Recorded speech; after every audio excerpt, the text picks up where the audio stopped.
Depois de derrotarem seu maior inimigo e seguirem caminhos diferentes, as Tartarugas Ninja precisam se unir outra vez para enfrentar uma ameaça antiga e imortal. E aí pessoal, sejam muito bem-vindos, eu sou o NodeHat. Hoje nós recapitularemos a história do filme As Tartarugas Ninja: O Retorno, de 2007. Então preparem-se, é hora do recap!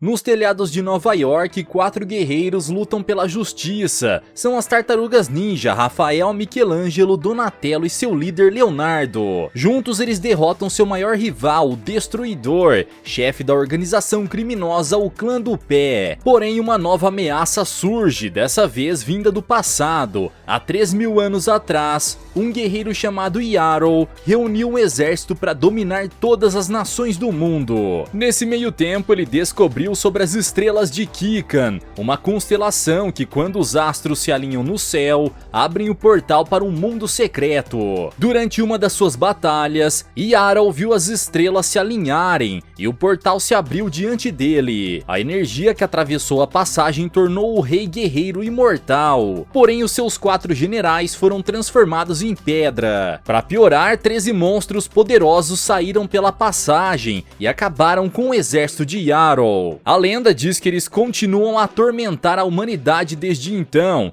enquanto que o rei imortal desapareceu após esse dia. 3.000 anos depois, nos tempos atuais, um grupo militar chega em um vilarejo humilde da América Central. Eles pegam todas as riquezas e alimento do povo e vão embora em um jipe. No entanto, enquanto atravessam a floresta, eles encontram uma árvore que bloqueia a passagem. Um dos soldados sai do jipe para removê-la, mas ele é subitamente puxado por alguém. Nesse instante, outro soldado pega sua arma e vai investigar o que aconteceu, mas é puxado por uma corda até o alto das árvores. E segundos depois é derrubado no chão, inconsciente. O motorista do jipe fica com medo e foge, mas o líder do grupo puxa o seu facão e ordena que quem está fazendo tudo isso apareça. Nesse momento, atrás dele surge um guerreiro escondido entre as folhas, o que deixa o coronel assustado. Ele tenta fugir pela floresta, mas cai de um morro em meio a um bosque. O homem logo se levanta, mas na sua frente, um guerreiro ninja aparece e saca sua espada. O coronel não se intimida e parte com seu facão para atacá-lo e os dois se enfrentam. Horas depois, o jipe dos militares é mandado de volta para o vilarejo, junto com todos os mantimentos que foram roubados do povo. Eles foram devolvidos pelo guerreiro ninja, que é conhecido na região como Fantasma da Selva. Depois do ocorrido, uma repórter aparece no local e investiga a lenda do Fantasma da Selva, pois acredita que ele é um velho amigo seu. Enquanto explora a floresta, ela cai no buraco de uma caverna, mas é salva pelo fantasma, que revela ser Leonardo. Na caverna, a repórter chamada April diz estar ali para explorar artefatos, mas quando soube da lenda de Leonardo, foi procurá-lo para avisar que seus irmãos precisam de sua ajuda. Ela diz que desde que Leonardo desapareceu, eles não combatem mais o crime. Donatello virou consultor de TI e Michelangelo se fantasia em festas infantis. No entanto, sem que os dois saibam, Rafael continua a lutar sozinho, sendo conhecido como o Vigilante Noturno. Nessa mesma noite, em Nova York, um grupo de ladrões explodem um banco e roubam dinheiro do cofre. Quando estavam prestes a ir embora, 2 dos bandidos são puxados por correntes até um beco escuro. Logo em seguida, o Vigilante da Noite ataca o líder com a corrente e golpeia o outro capanga que estava armado. Resta apenas um criminoso e ele aponta sua arma, mas em vez de atirar, o demente sai correndo com medo e é perseguido por Rafael. Minutos depois, a polícia chega ao local do crime para investigar. Lá eles encontram os bandidos presos em correntes e logo entendem quem fez isso. Na manhã seguinte, Michelangelo volta do trabalho como animador de festas e com seu skate atravessa um túnel dos esgotos da cidade até o esconderijo secreto das tartarugas. Ao chegar lá, ele assiste um noticiário na TV falando sobre o Vigilante Noturno e fica empolgado com isso. Porém, Donatello diz que eles devem focar em seus trabalhos e que o tempo de combater o crime já acabou. Enquanto isso, April volta para Nova York e liga para o seu namorado, o vigilante Casey Jones. Ela pede para que ele a ajude a levar um artefato para o seu cliente. Ao chegarem no local da entrega, Casey acaba derrubando sem querer um vaso vaso grego, o que ativa o sistema de segurança do prédio. Com a confusão resolvida, os dois levam a carga para o cliente, o empresário Max Winters. April abre a caixa e dentro dela está a estátua de um guerreiro petrificado. Ele é um dos generais que foram transformados quando Yarrow, agora conhecido como Max, abriu o portal 3.000 anos atrás. Depois que April e Casey vão embora, um grupo de ninjas do clã do pé surge na sala. Winters diz que os convocou pois tem um serviço e precisa da ajuda deles. Mais tarde, um ladrão aparece roubando uma loja de conveniência, porém o demente é capturado por duas correntes e puxado até o telhado do prédio. Diante dele, o vigilante noturno aparece para lhe dar uma lição, mas nesse instante, Casey chega no local e oferece ajuda. Rafael tenta disfarçar, mas logo é reconhecido pelo amigo, que já sabia sobre a sua segunda identidade. Os dois deixam o bandido pendurado em um poste e conversam sobre o sumiço de Leonardo. Enquanto isso, Max reúne as 4 estátuas e usa um aparelho misterioso para despertá-las. Horas depois, um avião voa em direção a Nova York e se prepara para pousar. Nesse instante, Leonardo aparece segurando uma das rodas e salta com sua asa delta em direção ao mar. O ninja atravessa um cano que leva ao esgoto e chega até o esconderijo das tartarugas. Lá ele se reúne com o mestre Splinter, que lhe dá a missão de reunir os seus irmãos como uma equipe outra vez. Minutos depois, as 4 tartarugas estão juntas em um telhado e Leonardo diz que irá treiná-las para combater o vigilante noturno. Rafael não gosta disso, mas antes que comece uma discussão, os 4 ouvem um barulho estranho vindo de um prédio. Eles vão até o local investigar e encontram os ninjas do clã do pé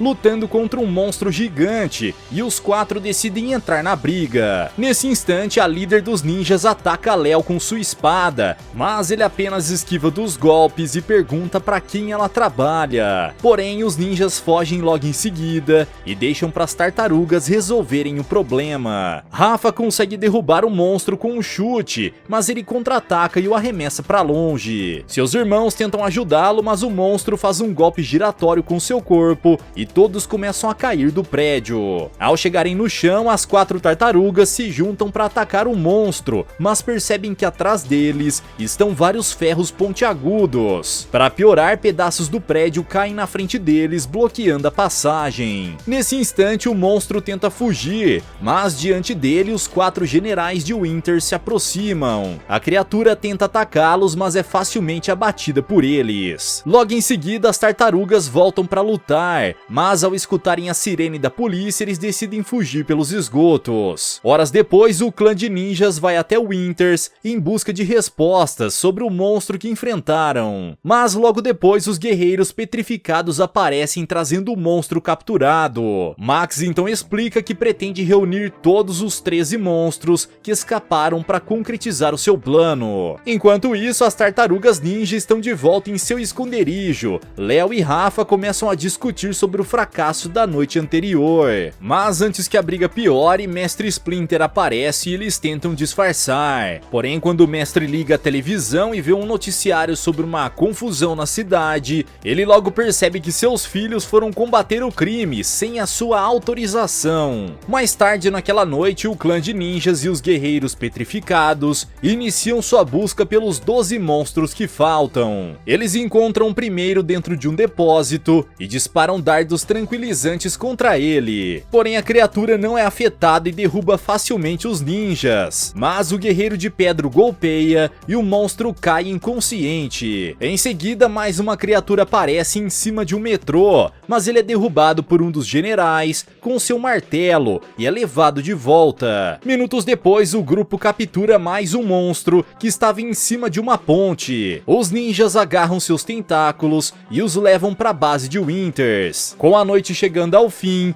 10 monstros foram capturados e faltam apenas 3. Do outro lado da cidade, April e Casey estão passando um tempo juntos em casa, mas Rafael aparece e chama seu amigo até o telhado. Lá eles encontram um monstro voador e correm pelos prédios para pegá-lo. Ao chegar em um beco, a dupla encontra a criatura sendo capturada pelos ninjas. Logo em seguida, as estátuas de pedra também aparecem para terminar o serviço e levam o monstro em um caminhão. Nesse momento, Casey percebe que uma das estátuas é idêntica à que ele e April entregaram para Winters. No entanto, os guerreiros percebem que estão sendo observados por ele e disparam dardos tranquilizantes. Rafael tenta proteger Casey, mas é atingido por um dos dardos e fica enfraquecido. Sem escolhas, os dois fogem e se escondem dentro de um depósito. Entretanto, uma das estátuas de pedra o seguiu e golpeia a porta para forçar a entrada. Felizmente, um helicóptero da polícia aparece no mesmo instante e o guerreiro de pedra vai embora. Fora de perigo, Casey leva Rafael para um local seguro. Minutos depois, as tartarugas estão jantando com o Mestre Splinter, até que recebem uma ligação de April e ela avisa o que aconteceu. Depois disso, Dawn, Léo e Mickey chegam no apartamento dela e encontram Rafa ainda vivo. Logo depois, Donatello encontra na casca do irmão um pedaço de rocha com marcas estranhas. April analisa e percebe que ela tem relação com a lenda do Rei Yarrow. O grupo também descobre a relação dessa lenda com Winters e que ele deve ser o responsável por tudo. Após ouvir toda a história, Rafael decide encontrar o magnata, mas Leonardo diz que eles não vão fazer nada sem que o Mestre Splinter dê a ordem. Rafa fica irritado e decide abandonar os seus irmãos para lutar sozinho. Mais tarde, o restante do grupo se reúne no esconderijo das tartarugas para investigar sobre a lenda de Yarrow. Donatello descobre que as estrelas de Kikan vão se unir outra vez em 24 horas e que, se isso acontecer, mais monstros vão atacar Nova York. O grupo se prepara para impedir essa ameaça, mas antes Mestre Splinter avisa Leonardo que eles só terão chance se Rafael retornar à equipe. Horas depois, um pequeno monstro aparece e ataca uma lanchonete. Rafael escuta o ocorrido pelo rádio da polícia e vai até o local. Ao chegar lá, ele encontra um monstro minúsculo devorando tudo na cozinha e não leva muito a sério. Porém, logo a criatura se mostra muito forte e morde o dedo de Rafael, que tenta se soltar e o arremessa para longe. O dementinho volta a atacar e se agarra no rosto de Rafael, dando socos e mordidas nele. A tartaruga consegue se soltar do bicho e pega 2 frigideiras na cozinha. Ele começa a golpeá-lo com as panelas, mas o monstro não desiste. Rafa então pega 3 bombas de gás e arremessa contra o bicho, que engole uma delas. De repente, o gás começa a sair da boca do monstro, que foge desesperado pela rua. Depois disso, Rafael sai da cozinha e tenta explicar o que houve ao dono da lanchonete, mas nesse momento, Leonardo arremessa uma kunai do topo de um prédio para chamar a sua atenção. Ele tenta fugir, mas Léo arremessa mais delas para bloquear a passagem, mas não adianta e o vigilante da noite foge. Em meio ao tráfego, Rafael começa a saltar em cima dos veículos, mas é seguido por Leonardo, que se lança na sua direção para detê-lo. Os dois se chocam na escada de um prédio, mas Rafael consegue escapar e sobe até o telhado. Léo também sobe a escada e continua a perseguir o vigilante da noite pelos telhados. Porém, quando o vigilante chega até um prédio em que não pode saltar, só lhe resta enfrentar o seu irmão. Leonardo diz ao vigilante da noite que esse não é o caminho certo para se fazer justiça, sem saber que ele é o seu irmão disfarçado. Rafa se enfurece com o sermão dele, puxa suas 2 correntes e tenta acertar Léo, mas ele consegue desviar dos golpes. Rafa então joga as correntes para fora e decide lutar com seus punhos. Ele desfere vários golpes contra Leonardo, que consegue desviar e bloquear quase todos, mas é atingido por um soco bem no meio da cara. Ele se recompõe e continua a desviar dos golpes, até que em um momento de distração do adversário, Léo lhe dá um gancho e derruba o vigilante, que também perde sua máscara. Ao se aproximar dele, Leonardo enfim descobre que é o seu irmão. Rafael diz que está cansado de obedecer às ordens dele e que prefere combater o crime sozinho, mas Léo o repreende e diz que se continuar a agir dessa forma, ele vai arriscar a segurança da sua família. Rafa não quer escutar mais nada e puxa suas adagas para lutar sério contra o próprio irmão. Sem escolhas, Leonardo puxa suas espadas e os dois iniciam um duelo insano. Rafael movimenta suas adagas e golpeia com seus chutes, mas Leonardo aproveita o alcance das suas espadas pedras para defender e contra-atacar. No entanto, isso só deixa o seu irmão mais enfurecido, que começa a atacar com mais violência. Os dois então entram em um choque de espadas e disputam forças com elas. Porém, Rafael consegue quebrar as espadas de Leonardo e o derruba no chão. Quando estava prestes a dar o golpe final, Rafa percebe o erro que cometeu e foge correndo do local. Nesse momento, Leonardo se levanta, mas é atingido por um dardo tranquilizante. Diante dele, os guerreiros de pedra aparecem e o capturam. No mesmo instante, Rafael ouve o grito do seu irmão e corre para salvá-lo, mas já é tarde demais e Léo é levado. Rafa retorna ao seu esconderijo e conta tudo o que aconteceu ao Mestre Splinter. Sem perder mais tempo, todo o grupo decide resgatar Leonardo e salvar Nova York. Horas depois, no topo do prédio de Winters, tudo está sendo preparado para a união das estrelas de Kikan e a abertura do portal. Enquanto isso, todo o clã de ninjas se reúne para impedir que qualquer intruso tente atrapalhar o ritual. Nesse momento, Casey aparece na frente do prédio com a máscara de Michelangelo e tenta distrair a líder dos ninjas, enquanto April e as tartarugas invadem o prédio. Minutos depois, as estrelas de Kikan finalmente se unem e um raio é disparado na torre, abrindo o portal. Ao redor dele, Winters colocou todos os monstros presos em celas para serem levados de volta ao seu mundo. Porém, em uma delas não está o último monstro, mas sim Leonardo. Ao perceber o que aconteceu, Winters confronta seus generais de pedra, mas eles revelam que fizeram isso pois não querem perder a sua imortalidade com esse ritual. Enquanto isso, as tartarugas ninja e seus amigos lutam contra o exército de ninjas. Eles conseguem abrir caminho para dentro da torre, mas os ninjas continuam a persegui-los. Nesse momento, Casey se lembra do sistema de segurança do prédio e derruba outro vaso grego da sala,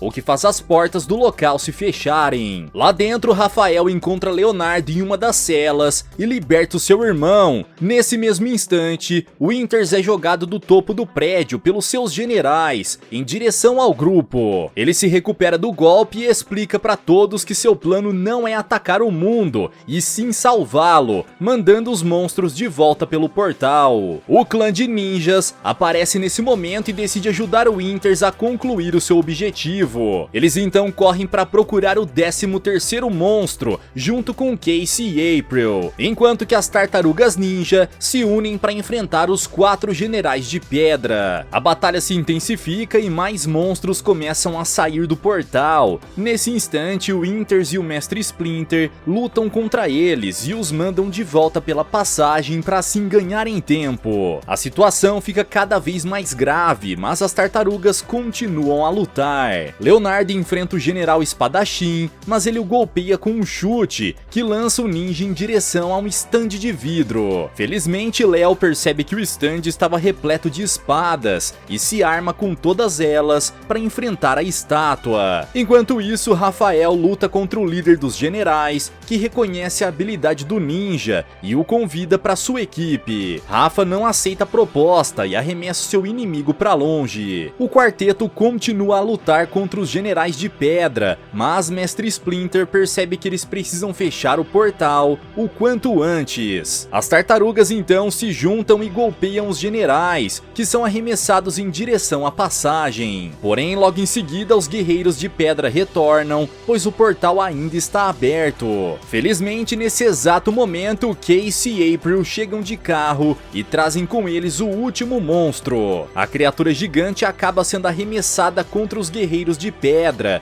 e todos eles entram pelo portal, que finalmente se fecha para sempre. Graças aos heróis, o ritual foi completado e o Winters finalmente deixou de ser imortal. Ele agradece a todos por terem o ajudado e então seu corpo se desintegra. No dia seguinte, Mestre Splinter guarda em seu quarto a máscara de Winters como uma homenagem ao sacrifício do nobre guerreiro. Rafael também pede que ele guarde a sua, como uma prova de que não vai mais agir como o vigilante da noite. Mais tarde, ele se reúne com seus 3 irmãos e juntos, as tartarugas ninja voltam a patrulhar as ruas à noite, combatendo o crime e salvando todos os moradores da cidade de Nova York mais uma vez. Galera, mas e vocês, e o que acharam dessa história? Será que o Destruidor voltará ao clã do Pé para enfrentar as tartarugas tartarugas mais uma vez? Deixa aqui embaixo nos comentários. Vejo vocês no próximo recap aqui do canal. Até lá!